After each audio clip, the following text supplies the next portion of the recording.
Good afternoon, everyone. Welcome to the Kentucky Monthly Climate Perspective on Drought and Hydrological Conditions for July of 2020.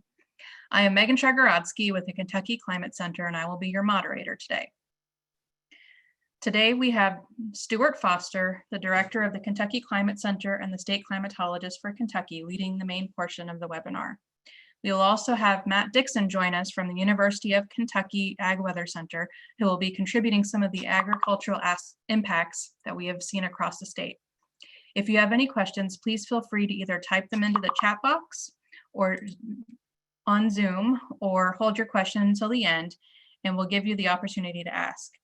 This month, we have also added a live stream in a webinar archive on our Kentucky Climate Center YouTube channel. You'll have the opportunity to review any information that you have missed or get additional details there. So with that, I'm going to go ahead and pass it over to Dr. Foster, who will get us started.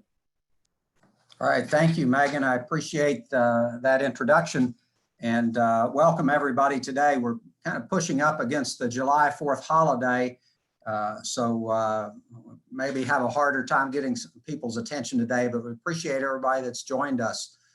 It's been certainly an active month as we look back to June here, and we've got some interesting things looking forward here in July. So again, some general information for anyone who may be joining us for the first time. This webinar series is presented by the Kentucky Climate Center at Western Kentucky University in partnership with the National Integrated Drought Information System and in coordination with the Midwest Drought Early Warning System. And as you saw on the title slide there, we have many partners that work together. That's one of the things that I'm most excited about with this project, is how many folks come together for the benefit of Kentuckians around the state. Our next webinar is scheduled for August 6th, Thursday, 1 p.m. Central, 2 p.m. Eastern. As Megan indicated, this webinar is being recorded and will be available for viewing via our YouTube channel, which is, and I think this is the first time we've made that public, so we just got that in order recently, and we're also live streaming there. So this picture is from our Mesonet station in Pike County. In the southern part of the county, we have a station at about 2,700 feet, and we've got a great view of just how green eastern Kentucky is this time of year. And so it's nice to be able to have our cameras to be able to really get a picture to go along with the data as to what the landscape looks like. All right, next slide, Megan. Also a reminder again that the Kentucky Division of Water and Western Kentucky University have teamed up to be able to present a Kentucky Drought and Hydrologic Impact Reporter. And we'll be doing some more work on this going forward, but you've got information there where you can access the impact reporter and start providing information from the field about whether it's particularly dry or particularly wet in your part of the state. And that data that you provide becomes really, really critical to us as we try to monitor what can be very rapidly changing conditions across the state. Next slide. There. So our outline today, again, we'll look at recent conditions. We'll take a look at impacts over the last month, and then move on to outlooks from a few days, a few weeks to out to a seasonal perspective, and then we'll summarize everything and have time for questions and discussion. So over on the left, we've got a couple photographs capture some themes this month from early in the month.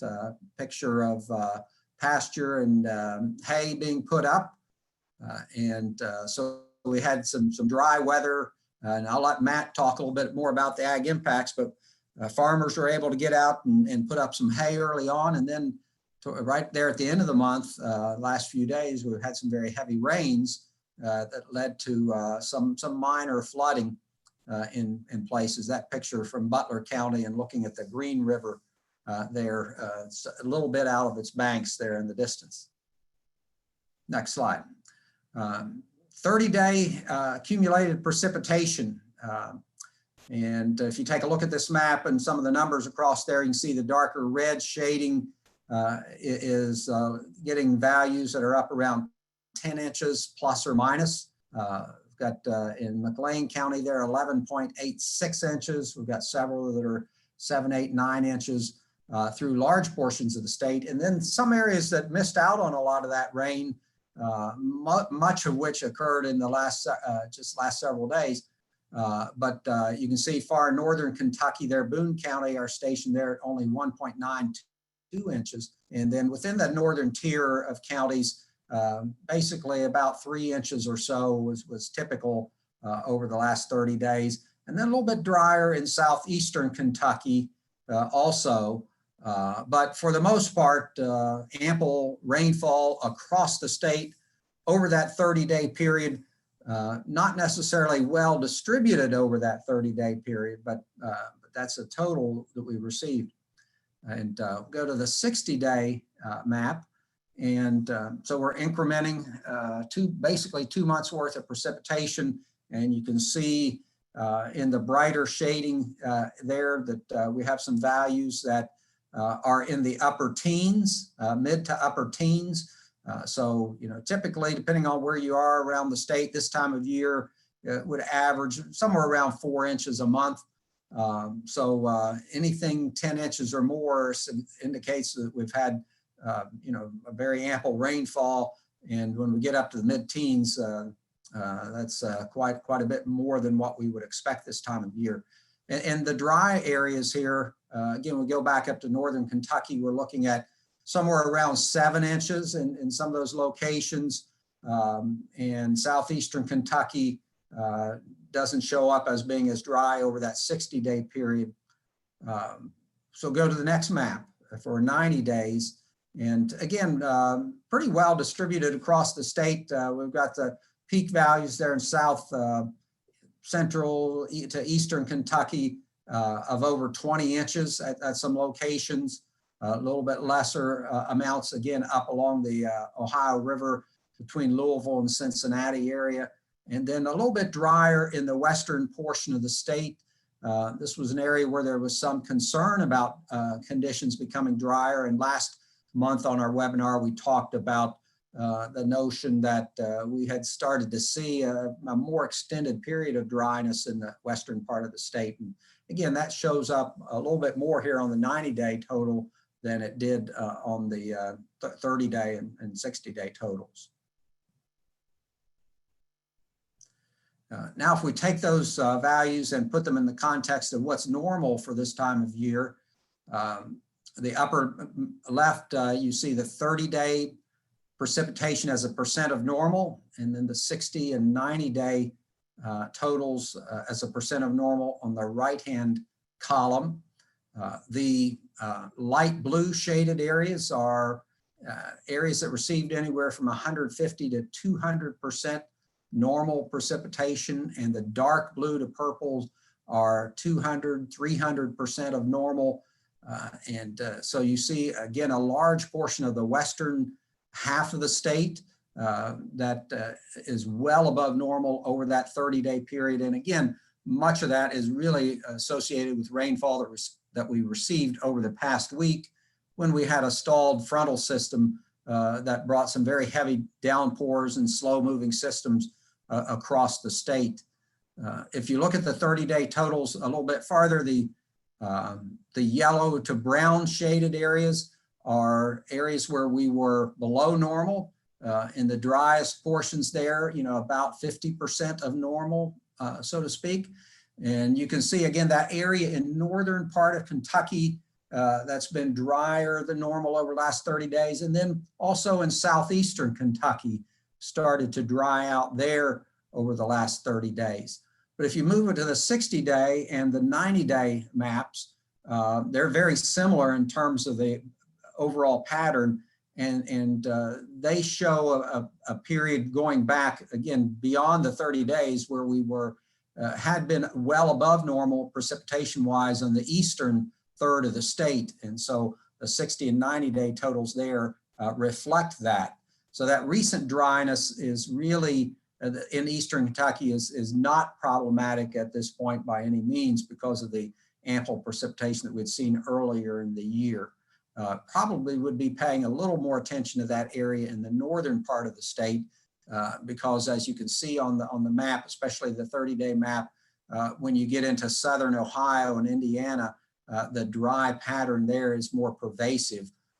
So it's creeping down into Kentucky. And again, if it weren't for the last week, that pattern in Western Kentucky, instead of seeing all the blues and greens, we'd probably be looking at some of that brown and yellow there also, but it's not the case. So next slide, please. Again, put this slide in here from the Midwestern Regional Climate Center periodically. The 24-month standardized precipitation index, again, if you're not familiar with this or don't remember, it's basically a rolling 24-month precipitation total averaged across the state and converted into an index where a value above 0 is wetter than normal historically, and below 0 would be drier. And as you look at this figure, it continues to show us two very important things. Number one, that we are in the most prolonged wet period in the climate record for Kentucky going back to 1895. And secondly, that the intensity of this wet period, especially in the recent portion of it, exceeds anything we've experienced in 125 years. Now moving on to temperatures. Last month, the last 30 days were about as close to normal for Kentucky as we're going to see. So whether you look at the high temperatures in departure from their averages on the left, or looking at the low temperatures in departure from their mean on the right, in both cases, we're hovering right around normal and got a small portion of the state that was just a tad bit above normal. And then on the highs, we've got a portion of the state in the eastern area that was just a tad bit below normal. But all in all, temperature-wise, we were about where we would expect to be for this time of year. And we'll talk a little bit more about temperature looking ahead here in a few minutes. All right, Megan, sorry about that head bob there on the slides. Now moving to soil moisture and groundwater. Again, these are products of NOAA and NASA products. On the left, we're looking at calculated soil moisture rankings in percentiles. So a 50th percentile means we're right around average, and on the legend there, the 30th to 70th percentile, again, is kind of around normal, around what's typical. And most of Kentucky is in that category. We've got a little bit in the eastern part that's in a light green shading, indicating that we're a bit above normal in terms of soil moisture there. Again, these are calculated versus measured values here. And likewise, the shallow groundwater indicator, remote sensing based, is showing some blues in the eastern part of the state. In particular, that would be consistent with wetter than normal conditions. And so when we look at this, there are really no major concerns at this point in time across the state. And if you look beyond the state boundary and look at the region as a whole, generally still, average to wet conditions. So we're pleased to be able to still see that showing up. Now we'll take a look at some observed soil moisture data, and we changed these graphs a little bit. In the past, I've been showing a full year's worth of data. Today, I brought that down to 3 months worth of data. And we've got the 4 stations. Again, the upper left is our station in Fulton County in the Hickman community, right over near the Mississippi River.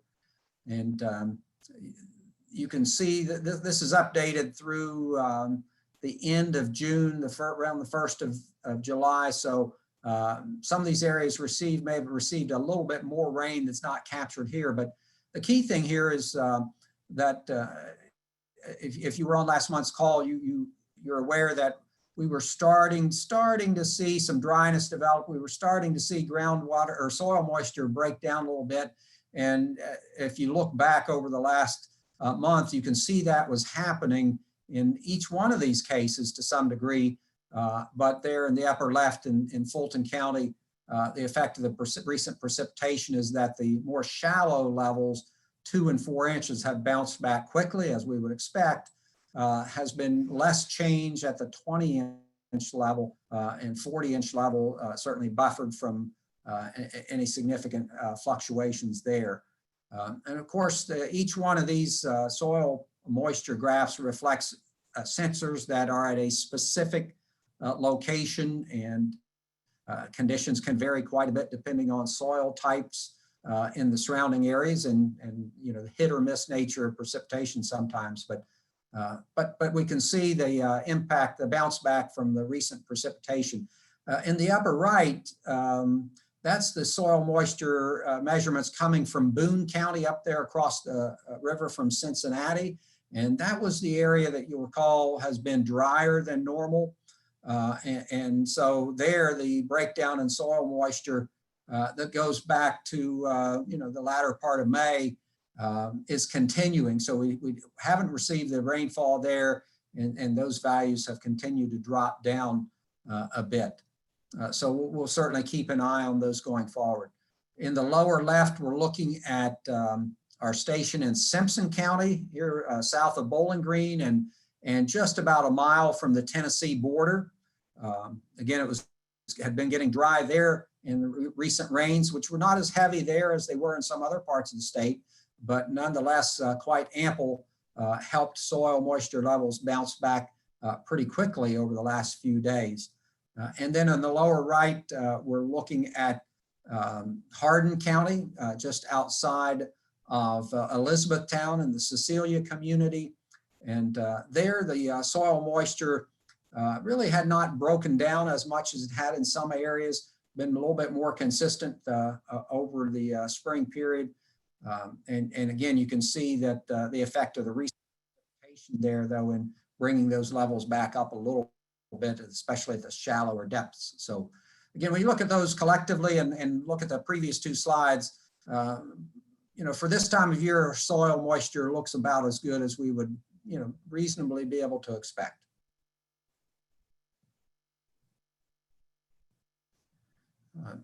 Evaporative demand drought index, the EDDI. So this has become a preferred indicator for drought early warning. Again, it's a measure of the atmospheric thirst for water. It doesn't refer to the availability of water in the landscape, although we've seen that there's ample water there now.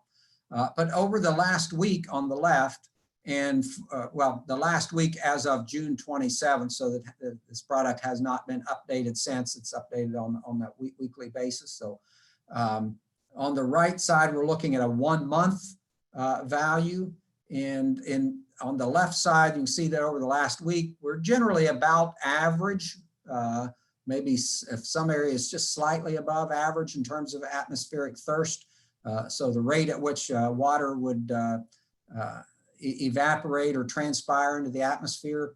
And on the right side, when we average it over the entire month, we were just slightly above average in the percentile category of 70 to 80 percentile, but not as bad as a little bit farther north. So again, we were seeing that pick up a little bit, but we're not at this point have not seen, you know, very high rates of evapotranspiration into the atmosphere.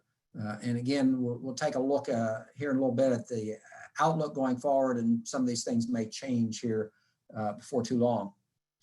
Next slide, please. Moving on from soil moisture and evaporative demand into stream flows, the average 7-day stream flows, we've got several gauges, particularly the western half to 2/3 of the state, that are running well above normal or into the high category. And again, these are locations that have received 5, 6, 7 inches of rain over the last several days. So not at all surprising that streams are running quite high. The fact that it had been drier earlier and that we're into the summer season now helped to buffer us from what could have been some more significant impacts beyond what we saw from those storms. 28-day average, again, doesn't show as much in terms of high water levels. We've got a few gauges that are above normal. Most of that's green in the normal category. And again, we look back over the 28 days versus the 7 days, we kind of average out the effect of that abundant rainfall recently. And so stream flows are all in all pretty good for this time of year. Current flooding conditions, just some minor flooding there in the areas that around Nelson County and Hardin County areas and such. Otherwise, got some streams that are high, but no significant flooding across the state after all this rain.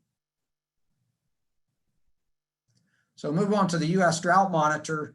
It's been a busy month. We're starting to see across the nation some more expansive area of drought in the western states. And we've seen, as we look at Kentucky, we've got a little bit of area there in the Jackson Purchase that's in the D0 or abnormally dry category. Again, abnormally dry is not drought, but it could be a precursor. So it's just an indication that things have been getting a bit dry, and we want to pay attention to that. We can, I think, critically see that a large portion of Indiana and extending into Ohio to the east and Illinois to the west, as well as down into a little bit in Tennessee, we've got some abnormally dry conditions developing within the region around Kentucky. And again, if we took off the last week here in Kentucky, we'd see something a little bit different here. But we look pretty good. All in all, there's very little drought east of the Mississippi, or a concern about drought east of the Mississippi right now. But we are seeing things dry out in areas to the west after an extensive period of very, very little drought across the nation as a whole. The change in drought status over the last month, the yellowish shaded areas are indicating a degradation. So we're seeing dryness develop and become more noticeable there. And again, in our region, that reflects the addition of D0, where there had been no indication of dryness or drought before that. We see a little bit of improvement down on the Gulf Coast, and then otherwise some deterioration in the New England states, and then in the western part of the country, west of the Mississippi. Normally we just show the 1 month change, but I added the next map, which is the 1 week change, because over the past month, portions of Kentucky went into D0 and then came back out of D0 with the rains that occurred over the last month. So you can see that pale green area indicating a 1 class improvement. Those areas that you see in Kentucky were in D0, but now have returned back to a no drought normal status. So with that pretty extensive summary of precipitation, temperature, moisture, and such in the environment, storm impacts over the last 30 days, we're in the process of working to revise our storm impacts page. So apologize, we'll kind of live with this map for this month, and I'm not sure how long it's going to take us to get back to the product that we're wanting. But this past month was fairly typical for this time of year. As we get into the summer months, there wasn't anything incredibly dramatic in terms of we didn't have any tornadoes. We had very, very few reports of hail, nothing significant. Most of the reports across the state were high winds, wind damage, or flash flooding. We had some storms in the Owensboro area at the beginning of the month of June on the 4th that produced some localized flash flooding. We had storms that produced a lot of of high wind, damaging wind reports particularly in the eastern half of the state, 10th of the month. And then again, late in the month, 28th, 29th, we had some very heavy rains and leading to flash flooding in many areas, more so in the western half of the state and the Green River Basin there. So with that, Megan, I'll send it back and we can go to Matt and learn a little bit more about what's happening on the ag side. All right, as Stu just mentioned, we're going to move to agricultural impacts, and I'm going to have Matt Dixon from the University of Kentucky Ag Weather Center talk for a few minutes. Thanks, Megan. Thanks, Stu. Kentucky Ag, as Stu was saying, it's had its fair share of ups and downs through June. But in the end, I think we've had more ups and downs. The weather cooperated for the most part over the first few weeks of the month with those drier conditions in place. Going back to the last week of May, I was looking at data at the Ag Weather Center we have. Once again, takes into account measurement data and airports across the state. And it had showed that we had gone 4 straight weeks with below normal rainfall. So parts of the state were getting dry. Rainfall wasn't completely non-existent as we had several rounds of scattered showers and storms. We just had more in the way of extended breaks between those rainfall events. So whenever we talk about ag, we got to talk about the timely nature of that rainfall. While some of these showers may not have been enough at the time, it was just enough to keep things going for many locations across the state. So this definitely wasn't June 2012 when the faucet just essentially shut off across the state. So in the end, total accumulations were just sparse across the area, some getting more than others. The western half of the state was definitely drier and showing more stress in spots. But talking with agents, I didn't hear anything that was overly worrisome with this small or short-lived dry pattern we saw. I talked to several of them over the 3rd week of June. Caldwell was reporting nothing was really showing any stress at the time. Moving farther to the south, Logan and Todd were a bit worse, but once again, nothing overly bad for this time of year, with just some corn starting to curl and discolor. The crop report was pretty similar. It didn't relay anything major, except that some pastures could use some rain at the time. Something else, I think sometimes we assume that dry weather is associated with quite a few negative impacts, but in the case of ag, there's quite a few positive impacts that can come with the dry weather. Compared to years past, this has been a really good year for harvesting forage, as Stu was talking about earlier. Multiple 4+ day windows of dry weather to cut, bale, and store that hay, and little in the way of rain surprises. Maybe I should knock on wood when I say that, but after some wet conditions in May, farmers were able to make good progress in getting beans, corn, and tobacco in the ground. Winter wheat harvest started toward the middle of June and progressed rapidly with the dry conditions in place. You can see on the crop table that 83% of winter wheat has now been harvested, just ahead of the 5-year average. With that winter wheat being cut, we now have double crop soybeans going in the ground. Overall, all crops are running in good condition for this time of year. You can see this in the table to the right. This is definitely a table we like to see with very little percentages in the poor to very poor categories. With those extended dry windows, hay quality is running overwhelmingly in the good category. Something else we like to see.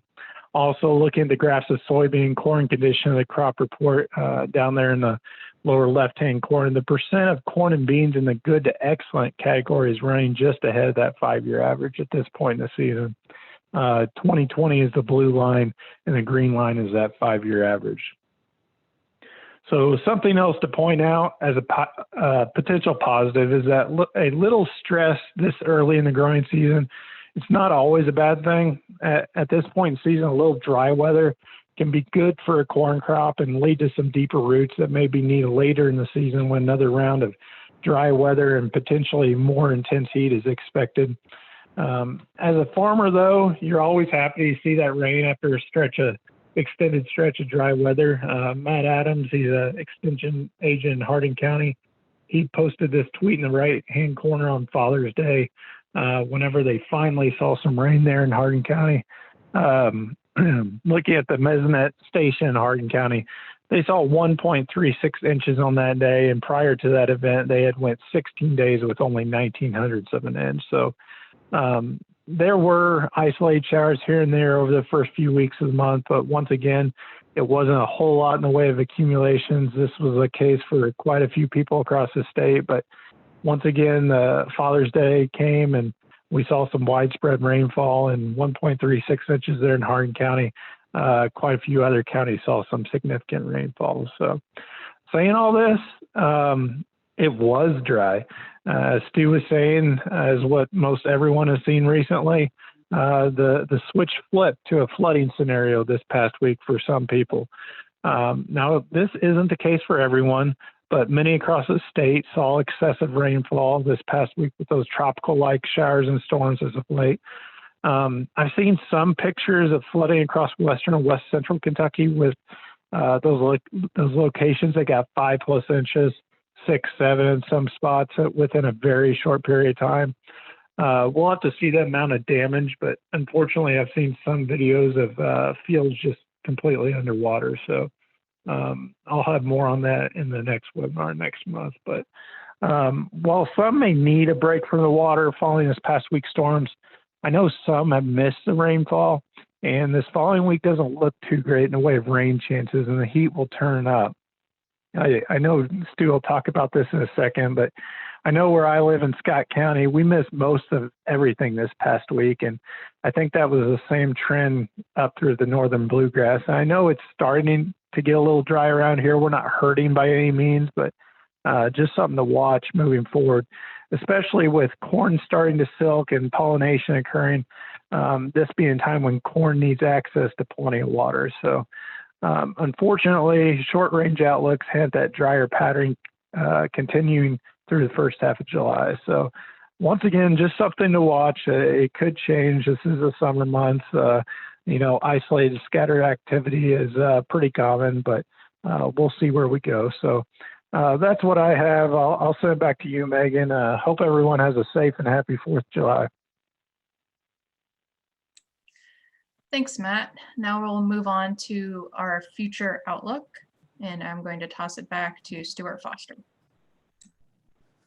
All right, thanks, Megan, and thanks, Matt, and best wishes to you and your family too for a good 4th.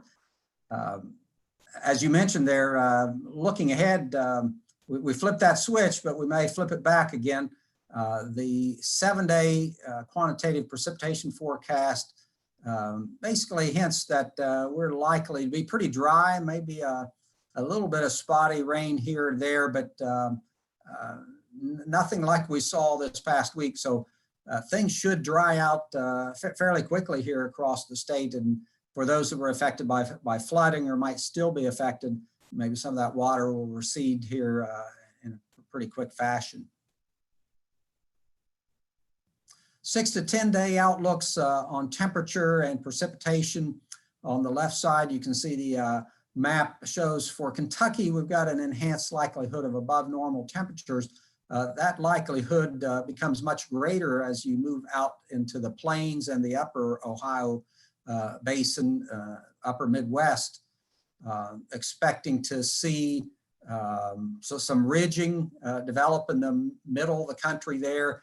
And as Matt indicated, the anticipation that we're going to see some rising temperatures, particularly to our west, with development of what could be some fairly intense heat in that region. So not centered over Kentucky, but not too far from Kentucky either. So we'll certainly pay attention to that.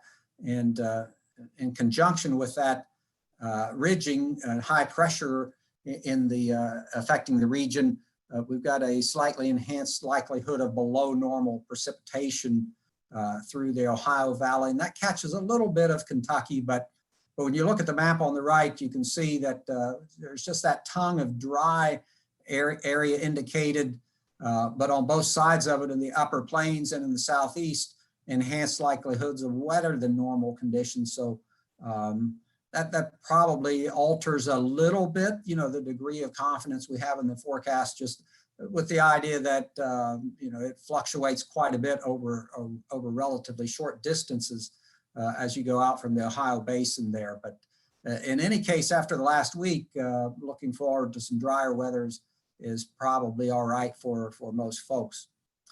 And then if we extend out to the 8 to 14 day outlook, we can see again the expectation of warmer than normal temperatures in the central US, and that ridging and high pressure might shift a little bit, start to build a little bit farther east as we get farther into July. And so the possibility that we could have some heat wave type of conditions pushing in toward Kentucky. We'll have to keep an eye on that, but it's something to put on the proverbial radar screen as a possibility here going forward. Matt mentioned about the importance of maybe dry conditions in helping to further develop root systems, so that might come in handy here going forward. And again, a little bit more confidence in below normal precipitation outlook on that 8 to 14 day outlook. But if we look for July as a whole, and that 8 to 14 day outlook is going to get us into the middle of the month. So then we've got the back half of the month after that. So the July outlook was updated at the end of June. And that dark shaded area, they didn't get their map finished, it looks like. So that dark shaded red area with the above normal indication is about a 60% likelihood of above normal temperatures for the July period as a whole. And again, that's going to be including Kentucky in this case. So certainly be prepared for the possibility that we could have some warmer than normal conditions in July. And of course, July's warm anyway here in Kentucky, but we may be above normal. Precipitation wise for the month, again, that's dominated by the above normal indication in the southeastern states that extends up into Kentucky. So combined with the outlook for drier than normal conditions early in the month, this would suggest that perhaps we're more likely to have some rain later in the month. So with that heat wave, a lot of times we associate droughts and heat waves together. The notion that dry soils associated with drought tend to lead to more heat developing. So there's less moisture in the atmosphere, the soils and the lower atmosphere can heat up more and faster than when soils are very wet. So one thing that we have in our favor here again is we have a very moist environment right now. So that may dampen high temperatures a little bit, but on the other hand, it could add to the humidity and so make conditions very uncomfortable in our region. And the wetter than normal indication here is consistent with still a southerly flow of moisture into the region. So again, when you get high pressure situation, and often think of hot weather and very dry weather, but we can also have a high pressure dome affecting us and limiting the chances of rain, but nonetheless have a humid atmosphere if we have that flow of moisture from the south. The atmosphere may prevent the development of storms. So again, we're looking toward the back half of the month on that. We'll have to see how it plays out. But one scenario would have us being warmer than normal, but still pretty humid here in Kentucky. So that's July. Let's take a look at the rest of the summer. July, August into September, temperatures, there's a small area of equal chances of above, near, or below normal. Otherwise, parts of Kentucky slightly enhanced chances of above normal temperatures. For the country as a whole, most of the country expected to be warmer than normal. But that map kind of hints at more ridging and high pressure in the western US and a bit of a trough in the central plains and the Midwest. So we'll see how that plays out. Again, that's a 3-month outlook. Typically have a little bit more uncertainty.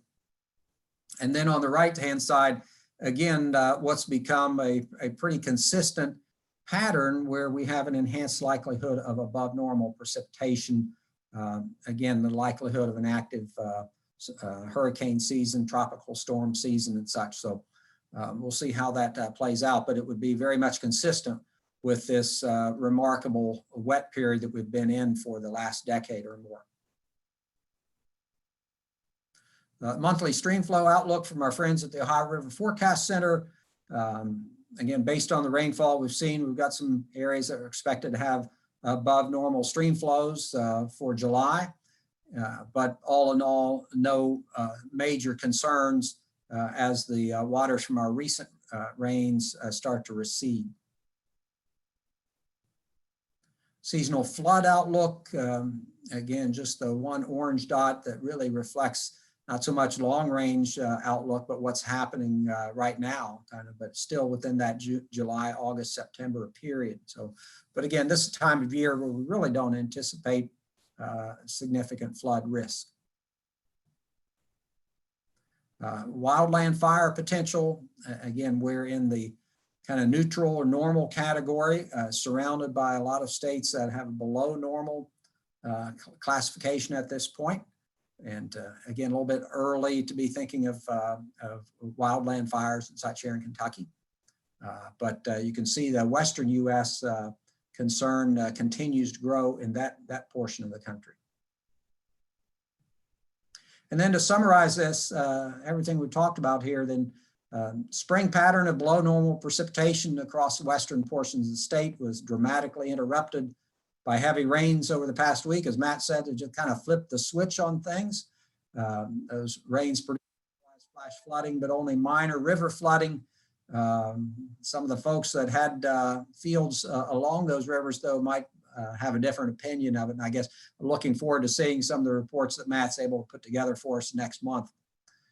Soil moisture has been replenished in most areas and is currently seasonally adequate across most of the state. Again, our environment is moist right now. There's an enhanced likelihood of warmer than normal, drier than normal conditions over the near term, possibly leading to heat wave conditions later in the month. Stay tuned for that. And the seasonal outlook or summer seasonal outlook, slightly enhanced likelihood of warmer and wetter conditions relative to normal over much of Kentucky. So with that, I'll send it back to you, Megan. And if we have any comments, questions, we can address those. Again, one last reminder again there of the Drought and Hydrologic Impact Reporter.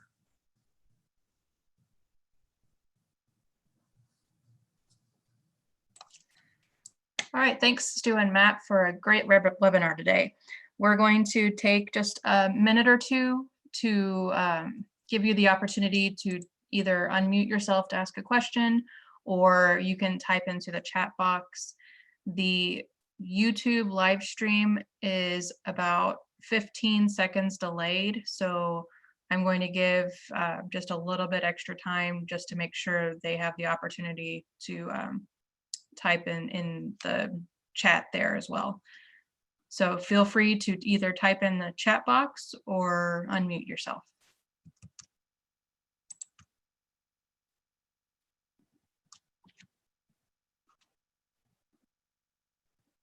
All right, it doesn't seem like we have any questions at this time, but I'll go ahead and start closing out. If you do have a question, go ahead and feel free to go ahead and type it in. So the next regularly scheduled webinar is going to be on August 6th. And there's going to be the YouTube channel for the Kentucky Climate Center that will have the archive of all of the past webinars, as well as this current one that will be available. I will email out the group links as well. And again, as Dr. Foster mentioned, there's also the links to the Drought and Hydrologic Impact Reporter and the story map that goes along with it. And there are also a few email addresses for contact information. So if there are no questions, thank you so much for joining us today. And I hope that you have a great 4th of July weekend and stay safe, everyone. You too, guys. Appreciate it.